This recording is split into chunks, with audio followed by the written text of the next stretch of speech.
Let's go now to Canon 6, accountability. By taking the lawyer's oath, a lawyer becomes a guardian of the law and an administrator of justice. As such, the lawyer shall observe the highest degree of morality, adhere to rigid standards of mental fitness, and faithfully comply with the rules of the legal profession. Failure to honor this covenant makes the lawyer unfit to continue in the practice of law and accountable to society, to the courts, the legal profession, and the client. Take note of this, because in the exam, I might ask, in taking the lawyer's oath, what does a lawyer become? Then your answer will be, the lawyer becomes guardian of the law and administrator of justice. Because remember, after passing the bar, you are not a lawyer yet. You have to take your oath. And then you sign the roll of attorneys. Section 1 of Canon 6, nature of disciplinary proceedings against lawyers. Class, pay attention to this section because this might concern you, so that one day when you become lawyers and a complaint is filed against you, then you know more or less what you are going through, and you know more or less what are your options, what are your remedies. So we now go to Section 1 of Canon 6, nature of disciplinary proceedings against lawyers. Disciplinary proceedings against lawyers shall be confidential in character and summary in nature. Nonetheless, the final order of the Supreme Court shall be published like its decisions in other cases.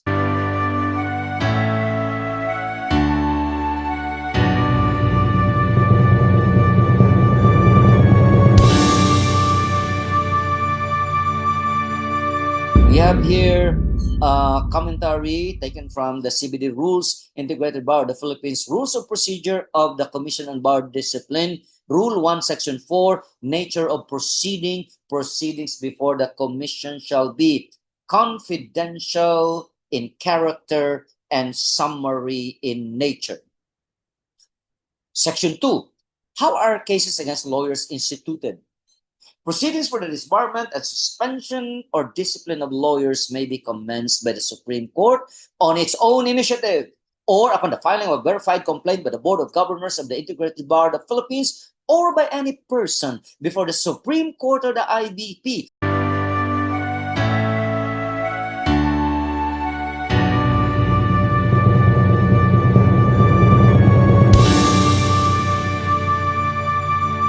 However, a verified complaint against a government lawyer which seeks to discipline such lawyer as a member of the bar shall only be filed with the Supreme Court.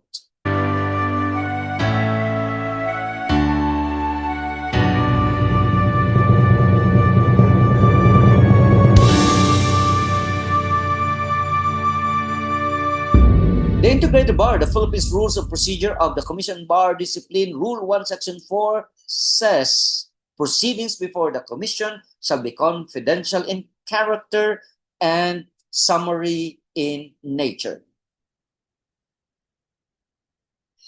The complaint shall state clearly and concisely the facts complained of and shall be supported by affidavits of persons having personal knowledge of the facts therein alleged, and or by such documents as may substantiate said facts.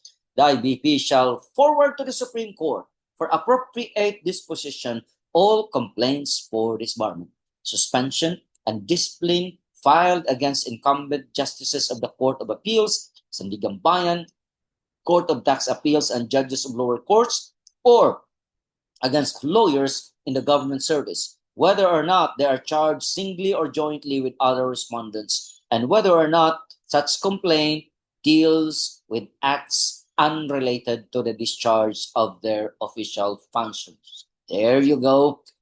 Cases that go directly to the Supreme Court, cases against lawyers in government service, or cases against justices and judges. The IPP does not have jurisdiction over justices and judges.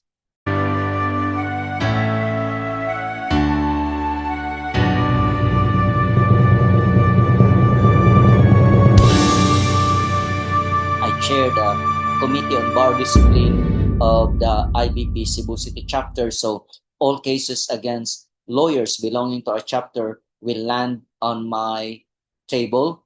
And first, we try to provide them with venue for dialogue. But if the complainant wouldn't want dialogue, we cannot do anything. We have to file the case, forward the case to the IBP Board of Governors in Manila. And we just have to instruct them, ma'am, you please submit 6 copies and it must be verified. So there's a verification of non-forum shopping, they're authorized and all that.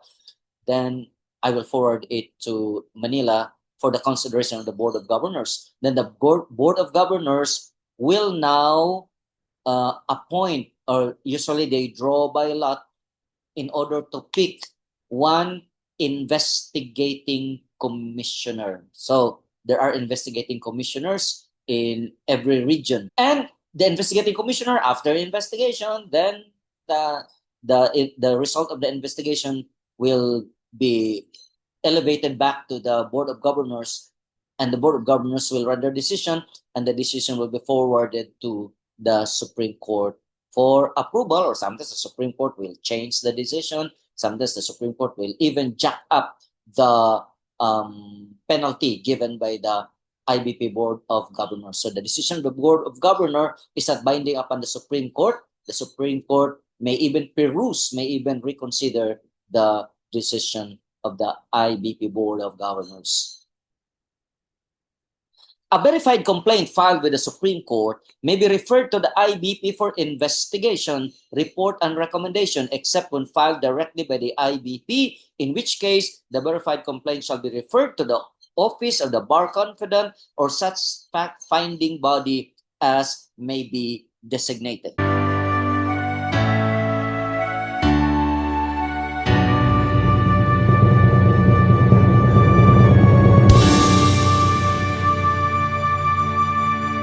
So for example, if cases are filed directly to the Supreme Court, because mind you, cases that go directly to the Supreme Court are cases against government lawyers or cases against judges and justices, but also any case against lawyer which the complainant prefers to file directly to the Supreme Court. Now, in cases where cases against lawyers are filed directly to the Supreme Court may forward it to the IBP Board of Governors for investigation, and the investigation will proceed as I explained earlier.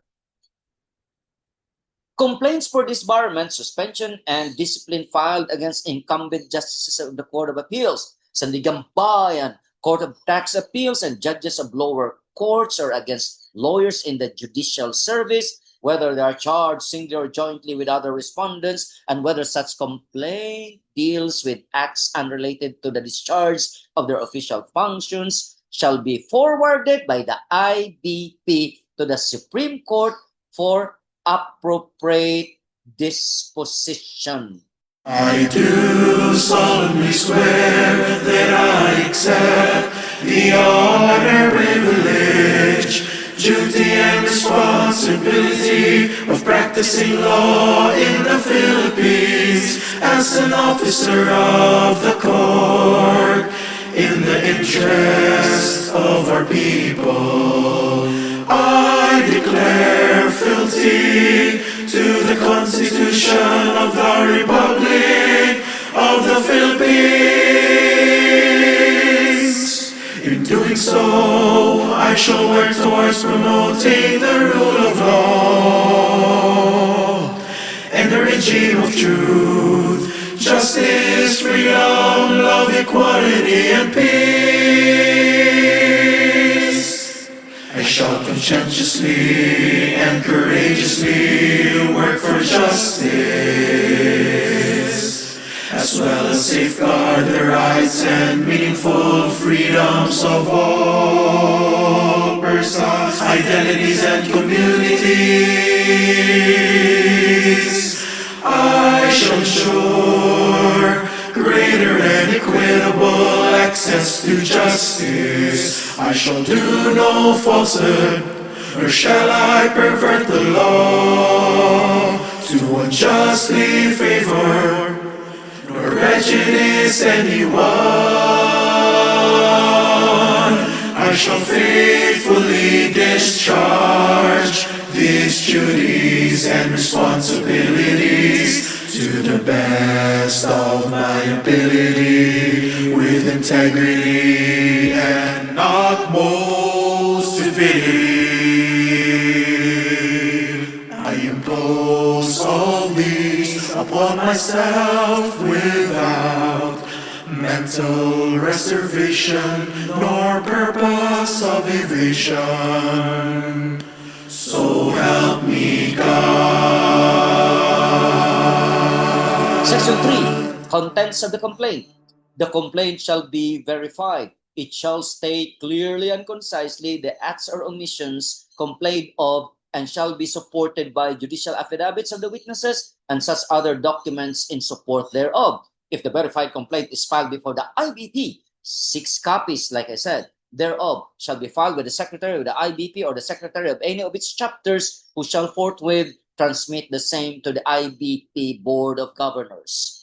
The CBD rules, or the Commission on Bar Discipline rules, Rule 2. CBD rules, Rule 2, Section 1. How instituted? Complaint for disbarment, suspension, or discipline of attorneys may be instituted before the Commission on Bar Discipline by filing 6 copies of a verified complaint. Complaint may be likewise filed before the Supreme Court. Section 4. List of investigating commissioners, their qualifications. The IBP shall recommend to the Supreme Court 150 lawyers in good standing and repute, whom the IBP shall proportionately select from its 9 regions.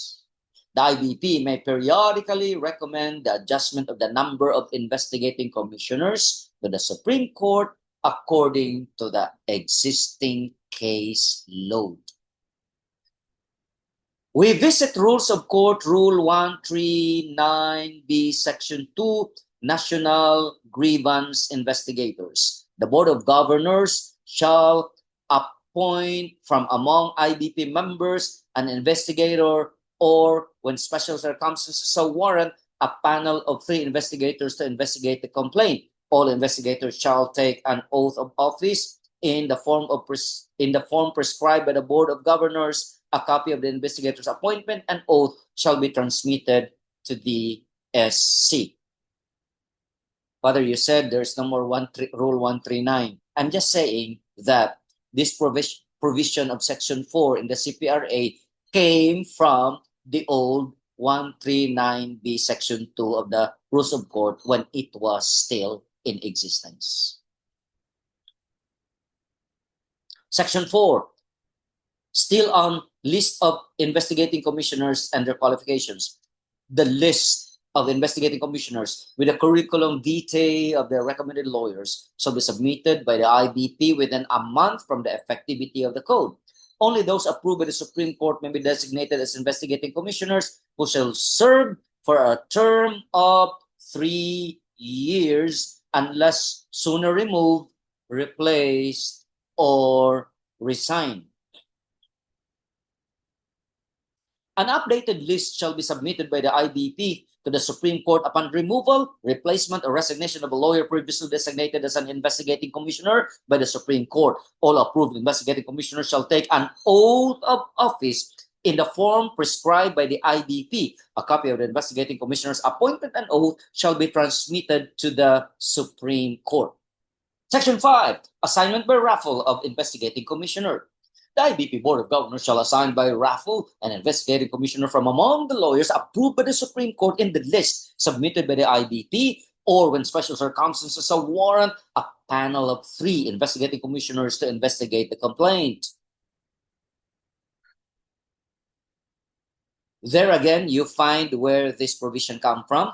It comes from the former Rule 139B, Section 2, National Grievance Investigators. The Board of Governors shall appoint from among IBP members an investigator, or when special circumstances so warrant, a panel of 3 investigators to investigate the complaint. All investigators shall take an oath of office in the form prescribed by the Board of Governors. A copy of the investigator's appointment and oath shall be transmitted to the Supreme Court.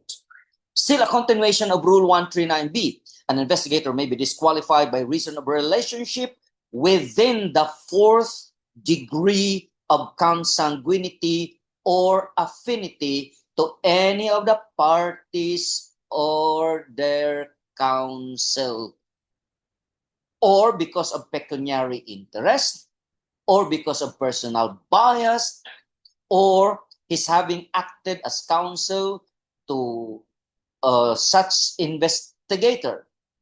Where the investigator does not disqualify himself, a party may appeal to the IBP Board of Governors, which by majority vote of the members present, there being a quorum, may order his disqualification. Any investigator may also be removed for cause after due hearing by the vote of at least 6 members of the IBP Board of Governors. The decision of the Board of Governors in all cases of the disqualification or removal shall be final.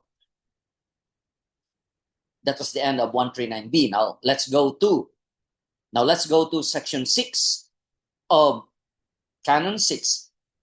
Complaint against a government lawyer. When a complaint is filed against a government lawyer, the investigating commissioner shall determine within 5 calendar days from the assignment by raffle whether the concerned agency, the ombudsman, or the Supreme Court has jurisdiction. Now, if the allegations in the complaint touch upon the lawyer's continuing obligations under the CPRA, or if the allegations, assuming them to be true, make the lawyer unfit to practice the profession, then the investigating commissioner shall proceed with the case. Otherwise, the investigating commissioner shall recommend that the complaint be dismissed. Let's break this down. We are talking now about disciplinary cases against lawyers in government service. If the lawyer concerned is a lawyer in government service, as soon as the case is referred to the investigating commissioner, first the investigating commissioner will check which agency has jurisdiction over that particular government agency. He will ask himself, this particular government agency where the lawyer is working, who has jurisdiction? Is it the ombudsman? Is it the Supreme Court? He has to check. Now, after checking who has jurisdiction, the investigating commissioner will then try to determine if the complaint has something to do with the fitness of the lawyer to continue practicing law. Now, if it is just really duty related and it has nothing to do with his obligations under the CPRA, he must dismiss the case. Does it mean that the government lawyer is off the hook? No. It is just that the commissioner has no jurisdiction, the IBP has no jurisdiction. The case must be filed in the body or tribunal that has jurisdiction over the agency where the lawyer is working. Solemnly swear that I accept the honor, privilege, duty, and responsibility of practicing law in the Philippines as an officer of the court in the interest of our people. I declare fealty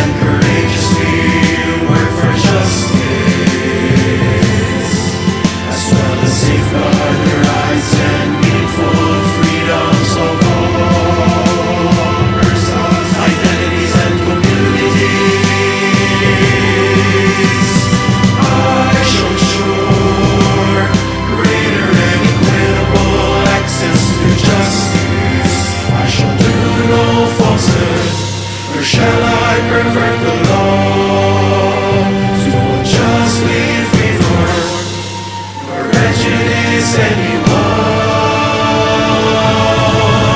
I shall faithfully discharge these duties and responsibilities to the best of my ability, with integrity that upholds divinity.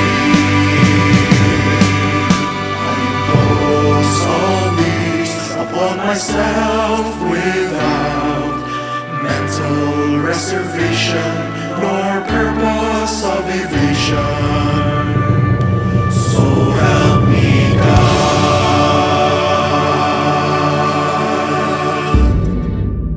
Section 7 of Canon 6 talks about disqualification of investigating commissioners. An investigating commissioner shall, on his or her own initiative or upon motion, recuse from acting as such on the grounds of relationship with the fourth, within the fourth degree of consanguinity or affinity with any of the parties or their counsel, professional legal relationship, pecuniary interest, or where he or she has acted as counsel for either party, unless, in the last instance, the parties sign and enter upon the record their written consent. So, for example, I am the investigating commissioner. A files an administrative case against attorney B. Case is referred to me. Then I find out that the complainant is actually my first degree cousin. I must recuse. Conflict of interest. Or I find out that the lawyer, subject of the complaint, I have pecuniary interest with him because as a licensed broker, I had brokered for the sale of his 3-hectare farm somewhere in the south. So I will recuse unless A and B would put into writing that it's okay with them that I handle the case even if I have pecuniary interest. There is conflict of interest in as much as I had dealt with the land for sale of attorney B. Section 7, still on disqualification of investigation commissioners. Where an investigating commissioner does not disqualify himself or herself, a party may file the appropriate motion for disqualification before the IBP Board of Governors. The IBP Board of Governors shall resolve the motion within 5 calendar days from receipt of the complaint. Upon vote of majority of the members present, provided of course that there is a quorum, the IBP Board of Governors shall order the disqualification and designate somebody to replace the disqualified investigating commissioner. The decision of the IBP Board of Governors on the disqualification case shall be final. Section 8, duties of the investigating commissioner. The investigating commissioner shall investigate a complaint against any member of the integrated bar and thereafter submit a report embodying the recommended action to the IBP Board of Governors within a total period not exceeding 180 calendar days from the assignment by raffle.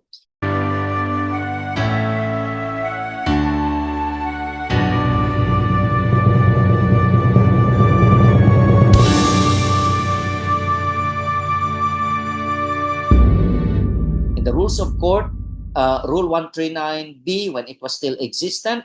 Section 3, duties of the National Grievance Investigator. The National Grievance Investigator shall investigate all complaints against the members of the integrated bar referred to them by the IBP Board of Governors. So this is the predecessor of Section 8. The predecessor is Rule 139B, Section 3. But like we said, no more Section 139 in the rules of court. Section 9, submissions allowed. Verification. The only submission allowed are the complaint, answer, and position papers, all of which shall be verified. A certificate of non-forum shopping shall accompany the verified complaint. An unverified complaint shall be recommended for outright dismissal. An unverified answer or position paper shall not be considered.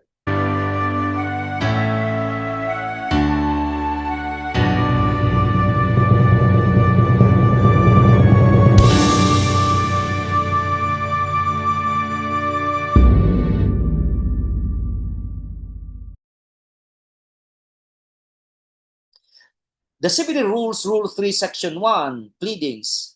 These are the rules on the Commission of Bar Discipline. The only pleadings allowed are verified complaint, verified answer, and verified position papers. And the BM number 1755 says, where the Supreme Court ruled that, thus, in answer to the query of Deputy Clerk of Court and Bar Complaint Maria Cristina B. Layusa on whether the February 12, 2008 resolution in bar matter number 175 has effectively superseded ramientas, the court resolved as follows.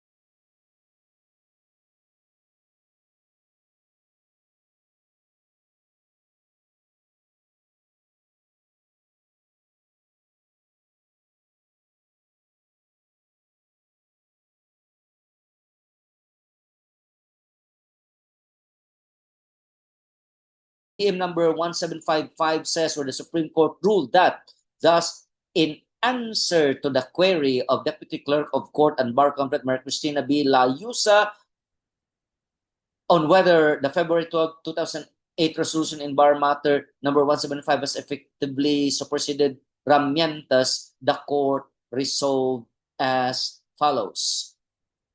Number 1, on the amendment of Section 1 and 2, Rule 3 of the CBD Rules and Procedure, the follow of the ramientas is repealed and superseded by February 12, 2008 resolution. A party can no longer file a motion for reconsideration of any order or resolution of the investigating commissioner, such motion being a prohibited pleading.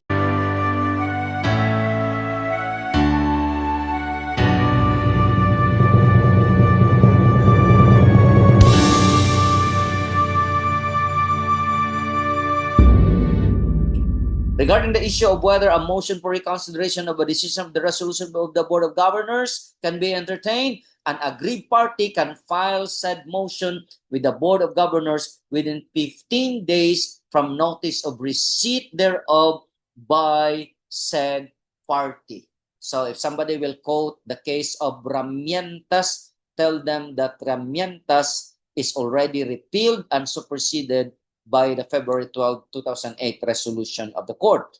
A party can no longer file a motion for reconsideration of any order or resolution of the investigating commissioner, such motion being a prohibited pleading. Now, take note of number 2, regarding the issue of whether or not a motion for reconsideration of a decision or resolution of the BOG can be entertained. An aggrieved party can file said motion with the BOG within 15 days from notice of receipt thereof by said party.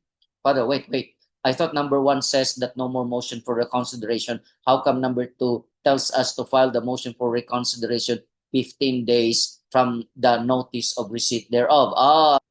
Number 1 talks about the decision of the investigating commissioner. Remember that the case is raffled off to the investigating commissioner, and the decision of the investigating commissioner is forwarded to the Board of Governors, and the Board of Governors will make the final decision, and the decision forwarded to the Supreme Court. So it's like this: investigating commissioner here, when the investigating commissioner makes the decision, no more motion for reconsideration. the investigating commissioner's decision is final, the investigating commissioner will forward it, elevate it to the Board of Governors. At the Board of Governors level, you may file your motion for reconsideration, but you cannot file an MR on the decision of the investigating commissioner, because the investigating commissioner's decision is final. It is forwarded to the Board of Governors for perusal, reconsideration, or whatever.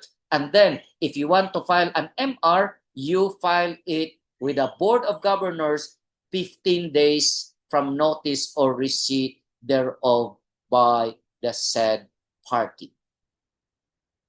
Section 10, prohibited submissions. The following submissions are prohibited. A, motion to dismiss the complaint or petition except on the ground of lack of jurisdiction, litis pendentia, or res judicata.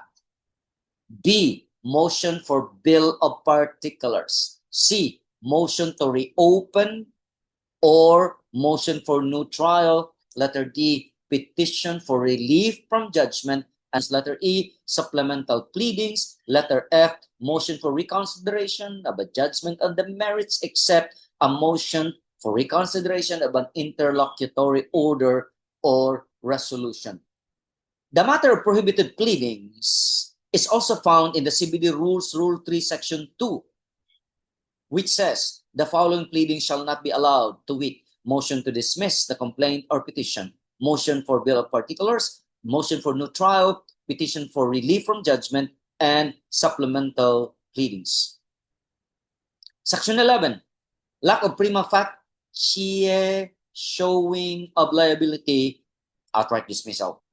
Within 15 calendar days from the assignment by raffle, if the investigating commissioner finds no prima facie showing of liability, the investigating commissioner shall recommend the outright dismissal of the complaint to the Supreme Court. The Supreme Court may adopt the recommendation and dismiss the complaint outright. Otherwise, the Supreme Court shall direct the investigating commissioner to conduct further proceedings.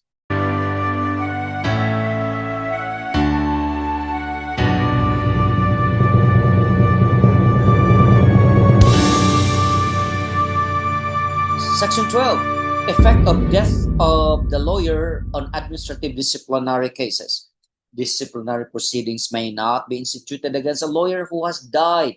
If such proceedings have been instituted notwithstanding the lawyer's death, the administrative case against said lawyer shall be dismissed. The death of the lawyer during the pendency of the case shall cause its dismissal.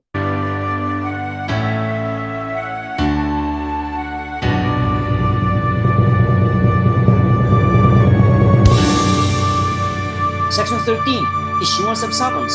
Within 15 calendar days from the assignment by raffle, the investigating commissioner shall issue the required summons, attaching thereto a copy of the verified complaint and supporting documents, if any. The summons shall require the respondent to file a verified answer. Now, according to the CBD Rules, Rule 3, Section 3, issuance of summons. Within 2 days from the receipt of the verified complaint, the commission shall issue the required summons, attaching thereto a copy of the complaint and supporting documents, if any. The summons shall indicate that the respondent has 15 days from receipt within which to file 6 verified copies of his answer. Class, take note that within 2 days only from receipt of the verified complaint, the Commission on Bar Discipline shall issue already the summons, attaching thereto the copy of the complaint and supporting documents, if there are. Now, the summons shall indicate that the respondent, the lawyer being accused of, has only 15 days from receipt within which to file 6 verified copies of his answer. The answer shall be verified and filed within 30 calendar days from receipt of the summons. The verified answer shall be accompanied by judicial affidavits of the witnesses and such other documents in support thereof. The respondent may, upon for good cause, be given 1 extension of 15 calendar days to file the verified answer. This particular paragraph of Section 14 is taken from the Rules of Court, Rule 139B. Now it's no longer existent. Is no longer in existence in the Rules of Court. We're just saying that this is where the Section 14 is taken from. Verification and service of answer. The answer shall be verified. The original and 5 legible copies of the answer shall be filed with the investigator with proof of service of a copy on the complainant or his counsel. Section 14, verified answer. 2 copies of the verified answer shall be filed with the investigating commissioner with proof of service on the complainant or the latter's counsel. Section 15, dismissal after answer. If the investigating commissioner finds that the complaint is not meritorious based on the verified answer, the investigating commissioner shall recommend to the Supreme Court the dismissal of the complaint. Otherwise, the Supreme Court shall direct the investigating commissioner to conduct further proceedings. Let's check 139B again, service or dismissal. If the complaint appears to be meritorious, the investigator shall direct that a copy thereof be served upon the respondent, requiring him to answer the same within 15 days from the date of service. If the complaint does not merit action, or if the answer shows to the satisfaction of the investigator that the complaint is not meritorious, the investigator will recommend to the Board of Governors the dismissal of the complaint. Thereafter, the procedure in Section 12 of this rule shall apply. No investigation shall be interrupted or terminated by reason of the desistance, settlement, compromise, restitution, withdrawal of the charges, or failure of the complainant to prosecute the same, unless the Supreme Court motu proprio or upon recommendation of the IBP Board of Governors determines that there is no compelling reason to continue with the disbarment or suspension proceedings against the respondent as amended by DM number 1645. Section 16, irrelevance of desistance, settlement, compromise, restitution, withdrawal, or failure to prosecute. No investigation shall be interrupted or terminated by reason of the desistance, settlement, compromise, restitution, withdrawal of the charges, or failure of the complainant to prosecute the same. Let's visit again 139B Section 5, service or dismissal. If the complaint appears to be meritorious, the investigator shall direct that a copy thereof be served upon the respondent, requiring him to answer the same within 15 days from the date of service. If the complaint does not merit action, or if the answer shows to the satisfaction of the investigator that the complaint is not meritorious, the investigator will recommend to the Board of Governors the dismissal of the complaint. Thereafter, the procedure in Section 12 of this rule shall apply. No investigation shall be interrupted or terminated by reason of the desistance, settlement, compromise, restitution, withdrawal of the charges, or failure of the complainant to prosecute the same unless the Supreme Court motu proprio or upon recommendation of the IBP Board of Governors determines that there is no compelling reason to continue with the disbarment or suspension proceedings against the respondent. So you see, this provision in Section 16 was just lifted literally from 139B of the Rules of Court. Section 17, Counsel de Officio. The IBP Board of Governors shall appoint a suitable member of the integrated bar as counsel de officio to assist the complainant or the respondent during the investigation in case of need for such assistance. Let's check again Rule 139B, Section 7, Administrative Counsel. The IBP Board of Governors shall appoint a suitable member of the integrated bar as counsel to assist the complainant of the respondent during the investigation in case of need for such assistance. Section 18, Investigation. Upon joinder of issues or upon failure of the respondent to answer, the investigating commissioner shall proceed with investigation of the case. However, if despite reasonable notice the respondent fails to file an answer or fails to appear, the investigation shall proceed ex parte. In both instances, the investigation shall proceed with dispatch. The respondent shall be given full opportunity to defend and be heard, whether through counsel or not, and to present witnesses. The investigating commissioner shall have the power to issue subpoena and administer oaths and affirmations in relation to the conduct of the proceedings. Ang plural sa subpoena, subpoene. This is Latin. So let me read the plural. The investigating commissioner shall have the power to issue subpoena and administer oaths and affirmations in relation to the conduct of the proceedings. Let's check again Rule 139B, Section 8. Upon joinder of issues or upon failure of the respondent to answer, the investigator shall, with deliberate speed, proceed with the investigation of the case. He shall have the power to issue subpoena and administer oaths. The respondent shall be given full opportunity to defend himself, to present witnesses on his behalf, and be heard by himself and by counsel. However, if upon reasonable notice the respondent fails to appear, the investigation shall proceed ex parte. The investigator shall terminate the investigation within 3 months from the date of its commencement, unless extended for good cause by the Board of Governors upon prior application. Willful failure or refusal to obey a subpoena or any other lawful order issued by the investigator shall be dealt with as for indirect contempt of the court.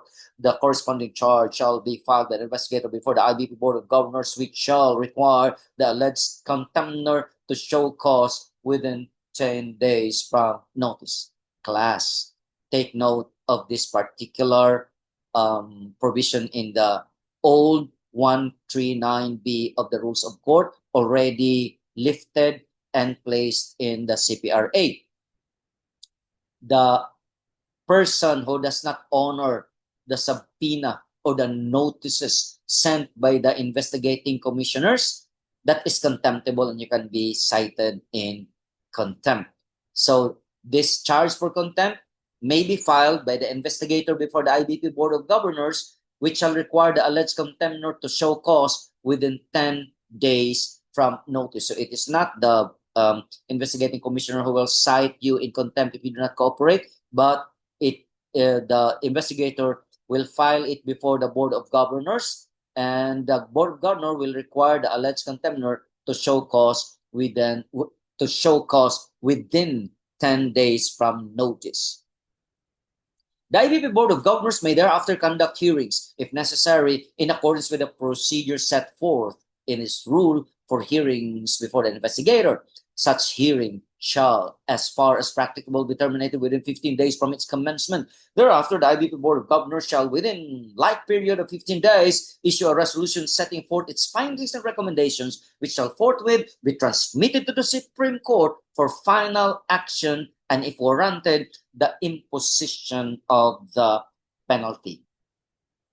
Section 19, indirect contempt. Willful failure or refusal to obey a subpoena or any other lawful order issued by the investigating commissioner shall be dealt with as an indirect contempt of court. The investigating commissioner shall require the alleged contemptor to show cause within 10 calendar days from notice.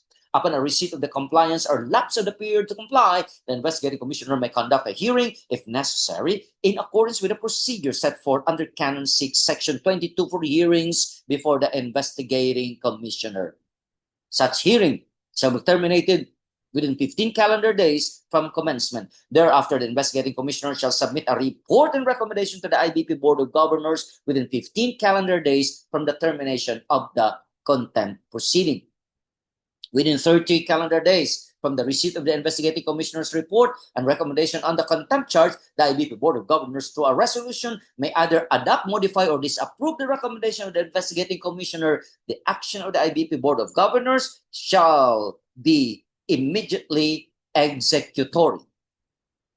The action of the IBP Board of Governors may be appealed to the Supreme Court. The execution of the order of contempt shall not be suspended unless a bond is filed by the person adjudged in the contempt in an amount fixed by the IBP Board of Governors, conditioned upon the compliance with and performance of the final action in the contempt case if decided against the contemptor. So let us clarify what we said earlier, that the Supreme Court decides on the appeal. So the final contempt order will be from the IBP Board of Governors and it is immediately executory, but do not appeal to the Board of Governors. You appeal to the Supreme Court, and even the appeal will not stop the suspension unless a bond is filed by the person adjudged in the contempt, and it will be the IBP Board of Governors will fix the amount of the bond. Section 20, submission of preliminary conference brief. Immediately upon the receipt of the verified answer, the investigating commissioner shall send a notice to the parties and counsels to simultaneously file within a non-extendable period of 10 calendar days from receipt of the notice the respective preliminary conference briefs, which shall contain the following: admissions, stipulation of facts, definition of issues, judicial affidavits and marked exhibits, accompanied by the lawyer's certification that the attached documents are the genuine or faithful reproductions of the original in his or her custody or possession. Such other matters as may aid in the prompt disposition of the action. So if time comes, you'll become a lawyer and simbako, a case filed against you, you go back to section 20 to be guided as to what your brief should contain. Section 21, preliminary conference order position papers. Within 10 calendar days from the receipt of the preliminary conference briefs, the investigating commissioner shall issue a preliminary conference order on the basis of such briefs submitted by the parties and counsels, summarizing and the stipulated facts, issues, and marked exhibits. The investigating commissioner shall further direct the parties to submit their verified position papers within a non-extendable period of 10 calendar days from receipt of the preliminary conference order. Within 10 calendar days from receipt of the last position paper, the investigating commissioner shall determine whether there is a need to conduct a hearing to clarify factual issues and confront witnesses. If deemed necessary, the investigating commissioner shall set the hearing within 15 calendar days from such determination and identify the factual issues to be made subject of the hearing. The investigating commissioner may subpoena any witness to appear at the hearing to answer clarificatory questions. Thereafter, the investigating commissioner may allow the parties to confront the witnesses and propound their own clarificatory questions on the factual issues identified by the investigating commissioner. The clarificatory hearing may be done in person or through video conferencing. If it is conducted in person, the clarificatory hearing shall be done at the most convenient venue for the parties. The clarificatory hearing shall be terminated within 30 calendar days from its commencement. Section 23, minutes of the proceedings. The proceedings before the IBP shall be recorded. Section 24, non-appearance of parties. Non-appearance at the clarificatory hearing shall be deemed a waiver of the right to participate therein. Section 25, issuance of report and recommendation by the investigating commissioner. If there is no clarificatory hearing, the investigating commissioner shall render a report and recommendation and submit the same to the IBP Board of Governors within a non-extendable period of 60 calendar days from receipt of the last position paper or lapse of the given period. In case the investigating commissioner sets a clarificatory hearing, the report and recommendation shall be rendered and submitted to the IBP Board of Governors within a non-extendable period of 30 calendar days from the termination of the hearing. Section 25, issuance of report and recommendation by the investigating commissioner. The report and recommendation shall be accompanied by the duly certified transcript of stenographic notes, or in lieu thereof, the audio recording, if any, or the investigating commissioner's personal notes duly signed, which should be attached to the records together with the evidence presented during the investigation. The submission of the report need not await the transcription of the stenographic notes, it being sufficient that the report reproduce substantially from the investigating commissioner's personal notes any relevant and pertinent testimonies.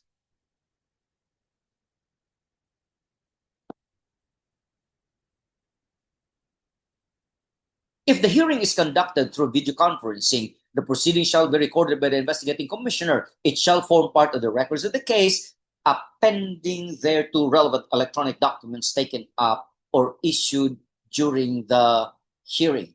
Now, according to AM number 20-12-01-SC, if the hearing is conducted through video conferencing, the proceeding shall be recorded by the investigator. It shall form part of the records of the case, appending thereto relevant electronic documents taken up or issued during the hearing. So this particular paragraph of Section 25 is taken from AM number 20-12-01-SC. Section 26, submission of resolution by the Board of Governors. The IBP Board of Governors shall have a non-extendable period of 90 calendar days from the receipt of the report and recommendation of the investigating commissioner within which to submit to the Supreme Court its resolution adopting, modifying, or disapproving such report and recommendation. Section 27, depositions. Depositions may be taken in accordance with the rules of civil procedure as amended with leave of the investigating commissioner.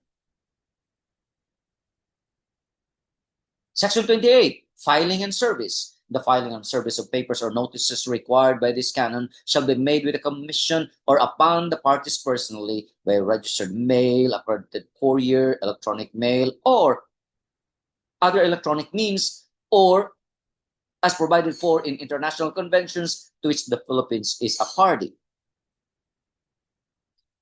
For this purpose, the office address and the electronic mail address supplied by the lawyer to the IBP shall be the official address to which all notices, orders, and processes shall be served. Proof of filing and service shall be submitted in accordance with the rules of civil procedure as amended.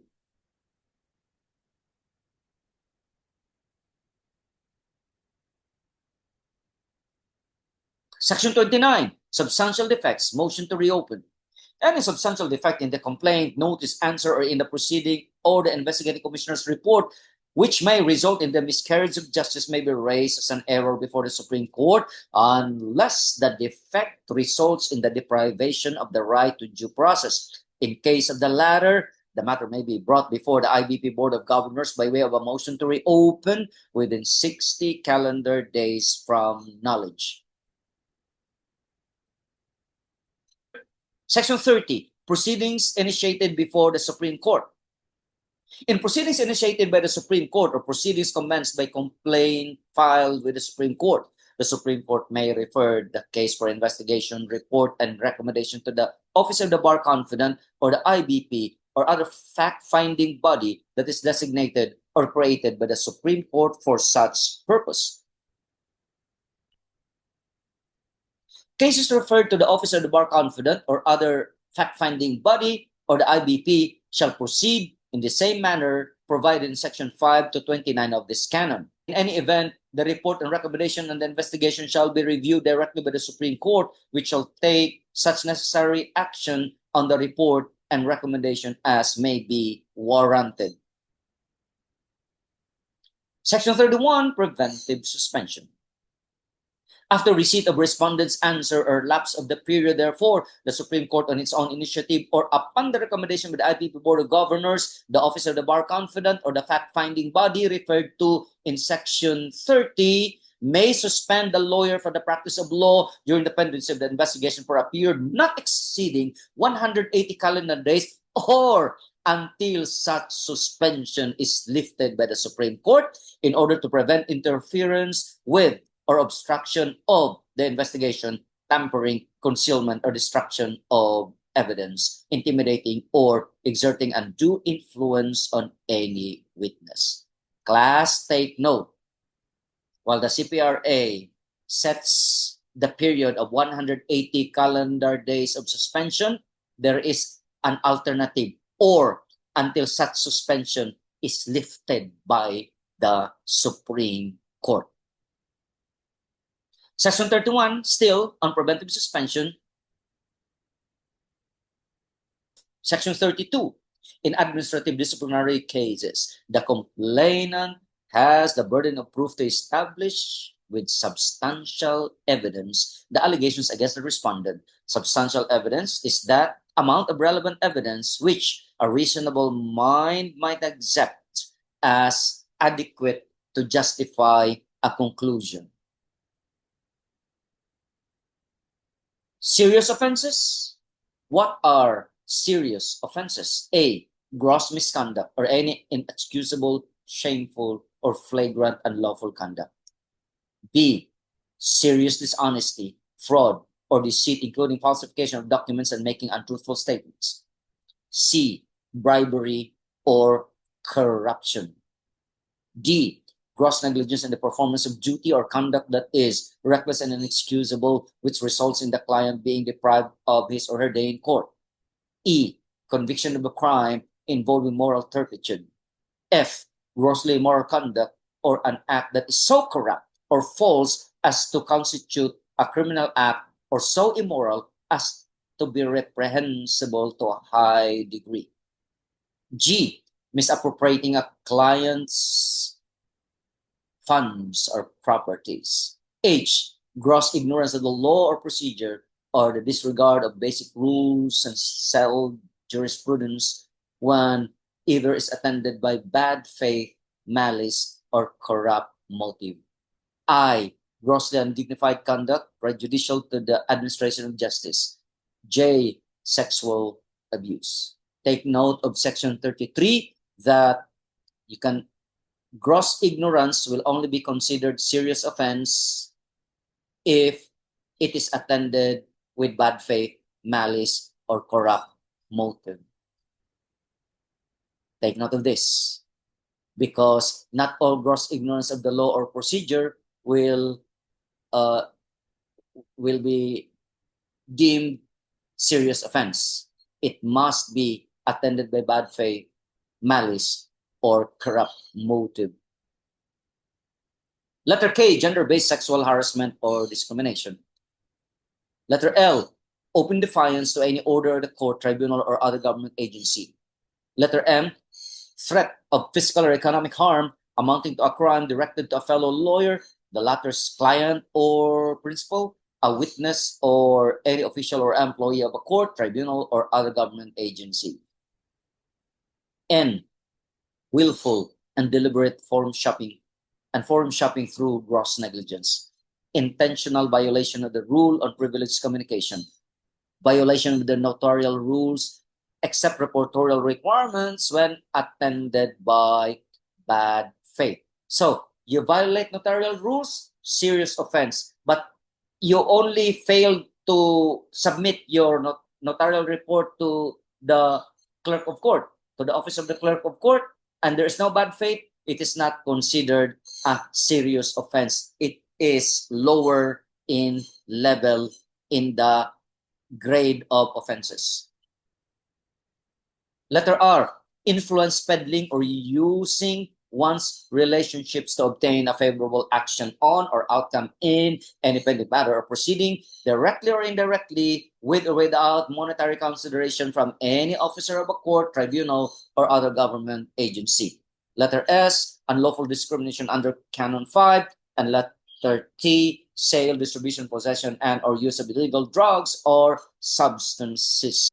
Section 34, less serious offenses. Earlier, we dealt with serious offenses. Now, let's go to less serious. A, simple misconduct, or such misconduct without the manifest elements of corruption, clear intent to violate the law, or flagrant disregard of established rules. B, simple negligence in the performance of duty, or such negligence which does not result in depriving the client of his or her day in court. Letter C, violation of Supreme Court rules and issuances in relation to bar matters and administrative disciplinary proceedings, including willful and deliberate disobedience of the orders of the Supreme Court and the IDP. Letter D, simple dishonesty, and letter E, other violations of the conflict of interest rules. Letter F, prohibited borrowing of money from a client. Letter G, prohibited lending of money. Letter H, other unlawful threats. Letter I, instituting frivolous or baseless actions on the basis of a final decision or order dismissing such action for being frivolous or baseless. Letter J, violation of the sub judice rule. Letter K, deliberate failure or refusal to pay just debts. Letter L, termination of legal services absent good cause and written notice. Letter M, use of intemperate or offensive language before any court, tribunal, or other government agency. Letter N, unjustifiable failure or refusal to render an accounting of the funds or properties of a client. Letter O, unauthorized division of fees with a non-lawyer. And letter P, other violations of reportorial requirements. Section 35, light offenses. So we are done with serious offense, less serious offense. We now go to light offenses found in Section 35 of Canon 6. What are light offenses? A, violation of IBP rules and issuances governing membership in the IBP. And letter B, use of vulgar and offensive language in personal dealings.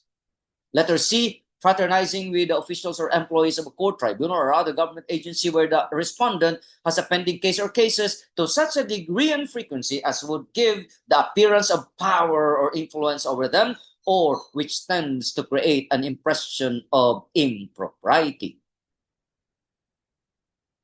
Letter D, filing of frivolous motions for inhibition.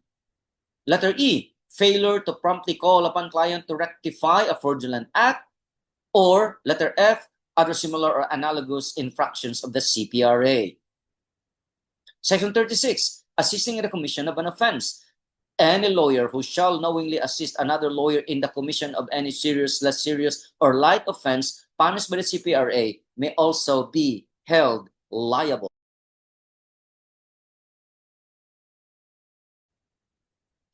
We visit the ABA model rules. We have it on letter F, knowingly assist a judge or judicial officer in conduct that is a violation of applicable rules or judicial conduct or other law. Section 37, sanctions. A, if the respondent is found guilty of a serious offense, any of the following sanctions or combination thereof shall be imposed. There are instances when the court imposes more than one sanction for a particular violation, especially in violation of the notarial rules.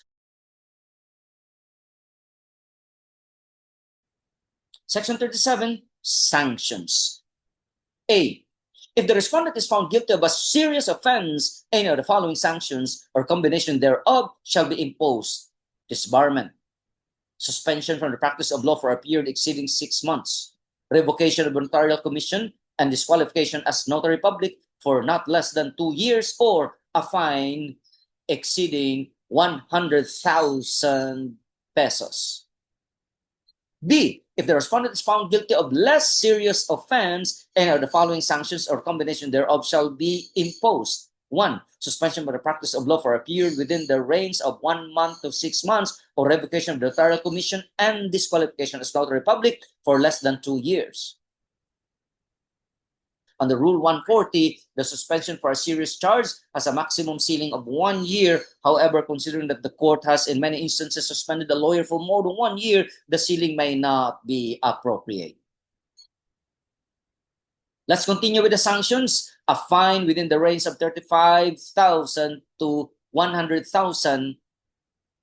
Letter C, if the respondent is found guilty of a light offense, any of the following sanctions may be imposed. For light offenses, a fine within the range of 100,000 or 35,000, censure or reprimand, and that is for the light offenses. In addition to the above sanctions in paragraph C, the respondent may also be required to do community service or service in the IBP Legal Aid Program. In all instances, when the offense involves money or property owed which is intrinsically linked to the lawyer-client relationship, the respondent shall also be ordered to return the same.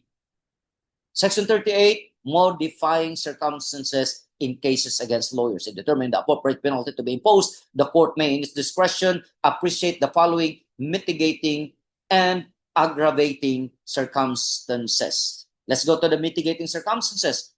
1, first offense except charges of gross.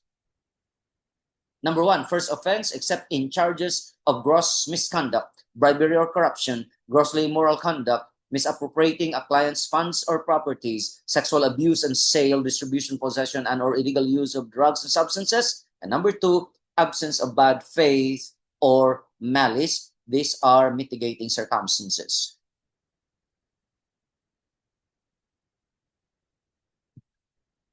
Number 3, return of the amounts owed. Number 4, expression of remorse. Number 5, reconciliation with the complainant. Number 6, rectification of wrongdoing. And number 7, act or omission did not prejudice the client. So in other words, this will lower the penalty. You return the amount that you owed in case it is something about in case it is about borrowing money from the client. You express remorse, write a letter to the Supreme Court, show to the Supreme Court probably that you have become a lay minister. You just contact Father Dan. Hey, Father Dan, help me. I'd like to volunteer in a church to be a lay minister or to be a reader, lector, or probably a sacristan or altar boy or whatever. Then this will show to the Supreme Court that you have returned to God. Or reconciliation with the complainant, or you rectify the wrongdoing. If you had borrowed money, you pay him back 4 times as Zacchaeus did in the Bible, or probably the act or omission did not after all prejudice the client, no damage to the client. So this will modify, these are considered modifying circumstances. Age can be modifying, but take note that age can also be mitigating. We will check on that later. Number of years in the practice of law, humanitarian considerations, and other analogous circumstances. So your number of years in the practice of law will also matter, because if you are just greenhorn, you're just 5 years in the practice, then that will also be considered as a modifying circumstance. Here are the aggravating circumstances in Section 38. Number 1, finding of previous administrative liability where a penalty is imposed regardless of nature or gravity. Number 2, age. Why? Age can both be aggravating and it can also be mitigating. Number 3, number of years in the practice of law. And number 4, employment of fraudulent means to conceal the offense. The technical working group suggested that the respondent apologize to complainant. However, the apology must be accepted. Why? If it's not accepted, then there's no reconciliation, and the requirement in the CPRA is reconciliation.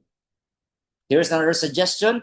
The technical working group suggested candor or admission of wrongdoing. It should be something more, hence the word rectification, not just admission of wrongdoing. Then the TWG also suggested that the act committed did not seriously affect the standing and character of the respondent. However, the mitigating circumstance should be viewed on the standing of the client, not the standing of the lawyer. In the case of Egger versus Attorney Duran, 2016 case, the Supreme Court tempered the penalty to be imposed of the lawyer on the basis of humanitarian and equitable considerations, particularly the dire financial condition brought by Typhoon Yolanda and the lawyer's willingness to return the money he received from the complainant as soon as he recovers from such economic status. So you see, the Supreme Court is also merciful. The Supreme Court also has a heart for lawyers badly affected by calamities. Number 5, still of aggravating circumstances, respondent's act or omission was tainted with bad faith or malice, except when it is an element of the offense. Number 6, lack of remorse. Number 7, failure to comply with the orders of the court and the IBP in relation to an administrative case. And number 8, other analogous circumstances. Section 39, manner of imposition. If one or more aggravating circumstances and non-mitigating circumstances are present, the Supreme Court may impose the penalties of suspension or fine for a period or amount not exceeding double of the maximum prescribed under this rule. The Supreme Court may, in its discretion, impose the penalty of disbarment depending on the number and gravity of the aggravating circumstances. On the other hand, if one or more mitigating circumstances and no aggravating circumstances are present, the Supreme Court may impose the penalties of suspension or fine for a period or amount not less than half of the minimum prescribed under the CPRA. If there are both aggravating and mitigating circumstances present, the Supreme Court may offset each other. Now, there in the box, Rule 140 of the Rules of Court. You may read that by yourselves. Section 40, penalty for multiple offenses. If the respondent is found liable for more than one offense arising from separate acts or omissions in a single administrative proceeding, the court shall impose separate penalties for each offense. Should the aggregate of the imposed penalties exceed 5 years of suspension from the practice of law or 1 million in fines, the respondent may, in the discretion of the Supreme Court, be meted with the penalty of disbarment. Now, if a single act or omission gives rise to more than one offense, the respondent shall still be found liable for all such offenses, but shall nonetheless only be meted with the appropriate penalty for the most serious offense. There you can read this by yourselves. Rule 140, Section 21 of the Rules of Court. Read that by yourselves just to know where Section 1, where this particular paragraph, Section 40, comes from. Section 41, payment of fines and return of client's money and property. When the penalty imposes a fine or the respondent is ordered to return the client's money or property, the respondent shall pay or return it within a period not exceeding 3 months from receipt of the decision or resolution. If unpaid or unreturned, the court may cite the respondent in indirect contempt. Section 42, penalty when the respondent has been previously disbarred. When the respondent has been previously disbarred and is subsequently found guilty of a new charge, the court may impose a fine or order the disbarred lawyer to return the money or property to the client when proper. If the new charge deserves the penalty of disbarment or suspension from the practice of law, it shall not be imposed, but the penalty shall be recorded in the personal file of the disbarred lawyer in the office of the bar confidant or other office designated for the purpose. In the event that the disbarred lawyer applies for judicial clemency, the penalty so recorded shall be considered in the resolution of the same. Class, take note of Section 42 because you might ask, what if a disbarred lawyer commits again another offense worthy of disbarment? The Supreme Court can disbar him again the second time. But of course, how do you implement the second disbarment of a disbarred lawyer? You cannot implement because he is already disbarred. So they will just put it on record because 5 years after, when he will apply for clemency and check on the records, I don't think the Supreme Court will grant the clemency and restore him to the role of attorneys, seeing that he has a second disbarment. Now, in the Rules of Court, Rule 140, Section 22, it says, when the penalty imposed is a fine, the respondent shall pay it within a period not exceeding 3 months from the time of the decision or resolution is promulgated. If unpaid, such amount may be deducted from the salaries and benefits, including accrued leave credits due to the respondent. The deduction of unpaid fines from accrued leave credits, which is considered as a form of compensation, is not tantamount to the imposition of the accessory penalty of forfeiture covered under the provisions of Rule 197 as decided by the Supreme Court in Dumlao Jr. versus Camacho, AC number 10498, September 4, 2018. Section 43, immediately executory furnished copies. The decision of the resolution pronouncing the respondent's administrative liability is immediately executory. The copies of the decision or resolution shall be furnished to the office of the bar confidant, the IBP national office, and local chapter to which the respondent belongs, and the office of the court administrator for circulation to all the courts. Section 44, confidentiality. Proceedings against lawyers shall be confidential. However, the final order of the Supreme Court shall be published like its decisions in other cases. This is also found in Rule 140 of the Rules of Court in Section 23. Decisions or resolutions pronouncing the respondent's administrative liability are immediately executory in nature. The respondent, upon receipt of such decision or resolution, shall immediately serve the penalty indicated therein. In case of suspension, he or she shall formally manifest to the court that his or her suspension has started within 5 calendar days upon receipt of the decision or resolution. We continue on our commentary of Section 44 on confidentiality. Upon completion of service of the penalty of suspension, the presiding justice in case of the Court of Appeals, Saligang Bayan or the Court of Tax Appeals, or executive judge where the respondent is assigned or stationed in case of the first and second level courts shall issue a certification that the penalty of suspension has been served by the respondent. The certification shall be submitted to the Supreme Court. Rules of Court also Rule 139B, Section 18, it says, proceedings against attorneys shall be private and confidential. However, the final order of the Supreme Court shall be published like its decisions in other cases. Section 45. Sworn statement after service of suspension.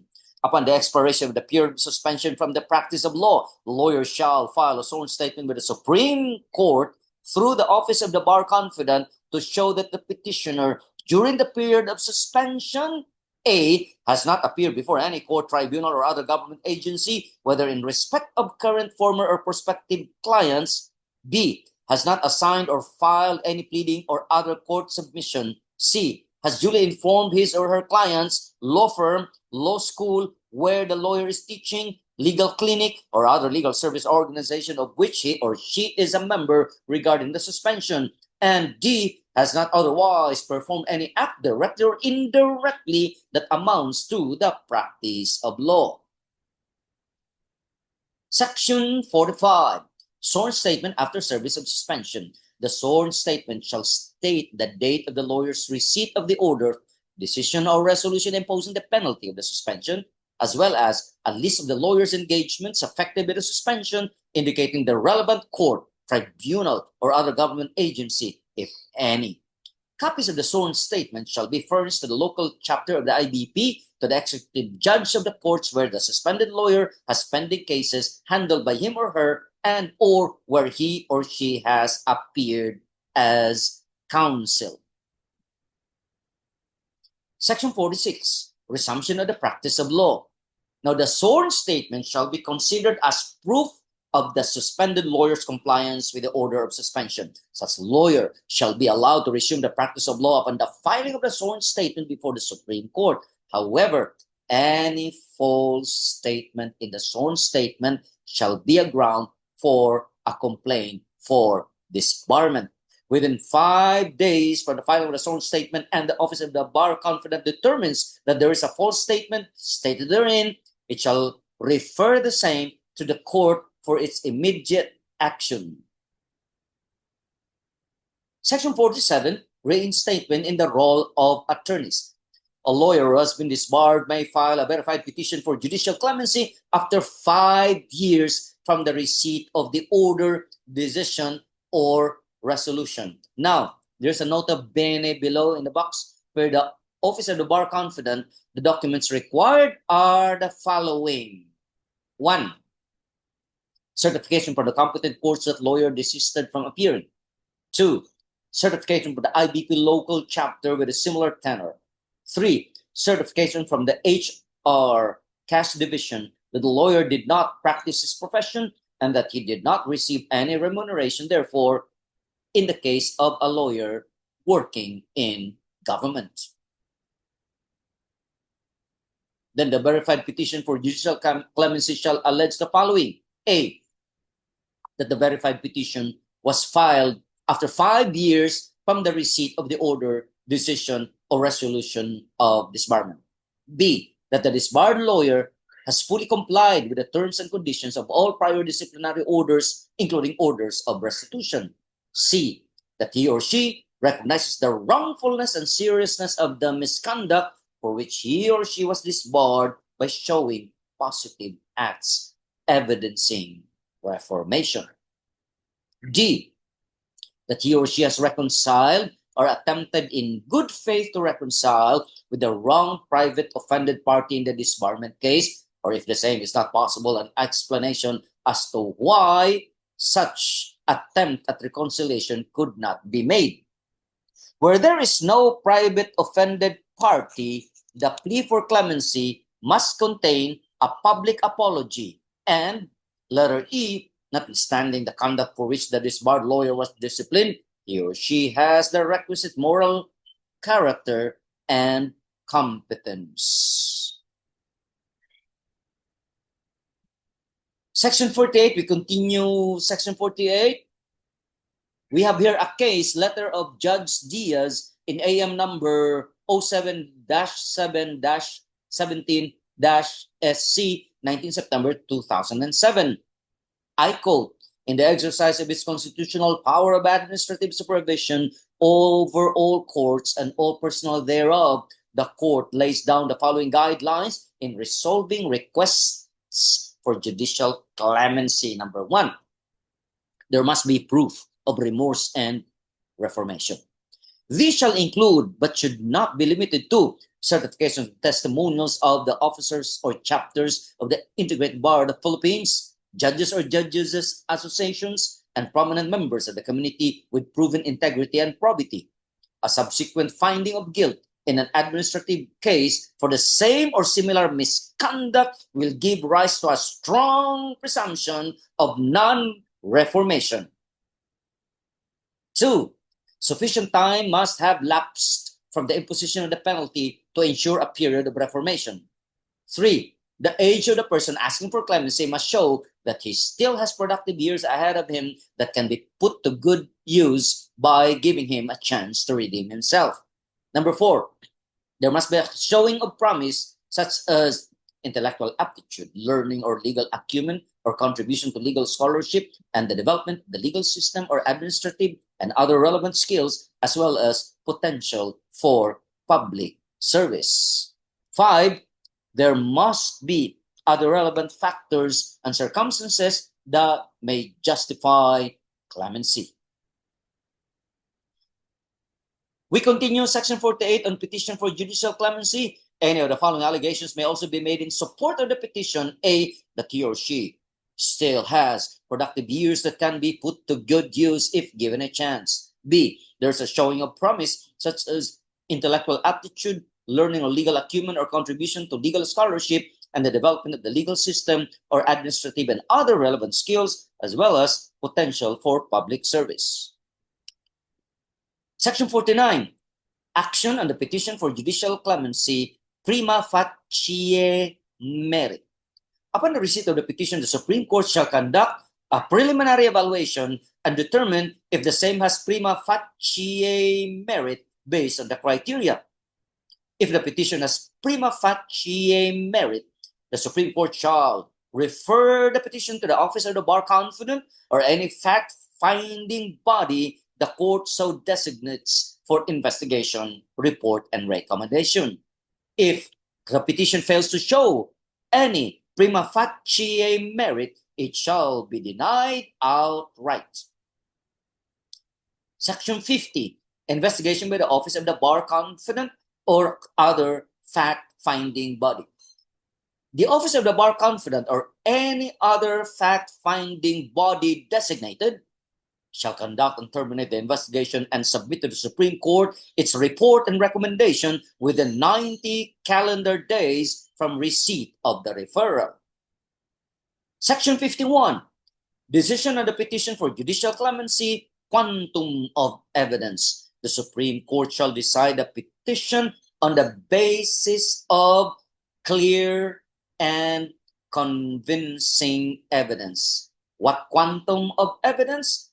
Clear and convincing evidence. Section 52, prohibition against employment of disbarred or suspended lawyer. Class, take note of this so that simbaku, if you become lawyers and you'll be suspended, at least you know what will happen to you. That's why I suggest that when you become lawyer, you be devoted to a guardian angel who will protect you. Because as lawyers, there are many enemies hunting you, trying to grab your license. Very hard to get the license, very easy to lose. Get a guardian angel to protect you. Not the devil, because the devil will protect you for a while, but will take your soul in the end.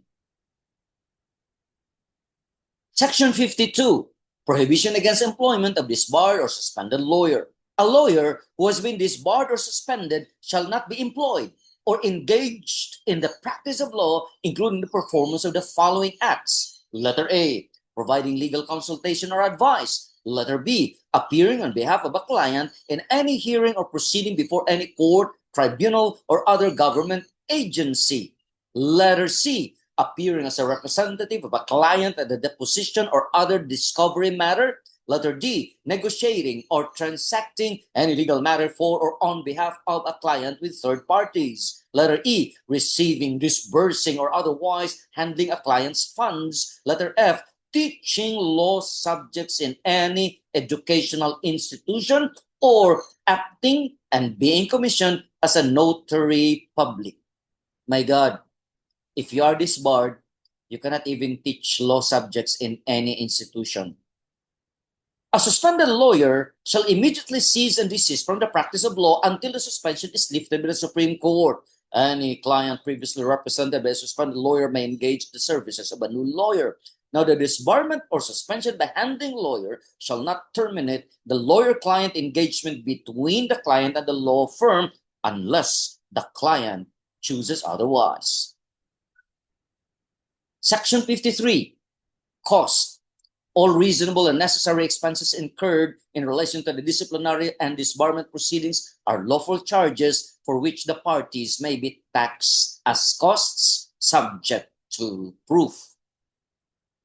Now, if you check Rule 139B of the Rules of Court, again, I repeat, there is no more Rule 139 in the Rules of Court. But just to remind us that this provision of Section 53 came from the Rules of Court, Rule 139B, Section 19, on expenses. All reasonable and necessary expenses incurred in relation to disciplinary and disbarment proceedings are lawful charges for which the parties may be taxed as costs.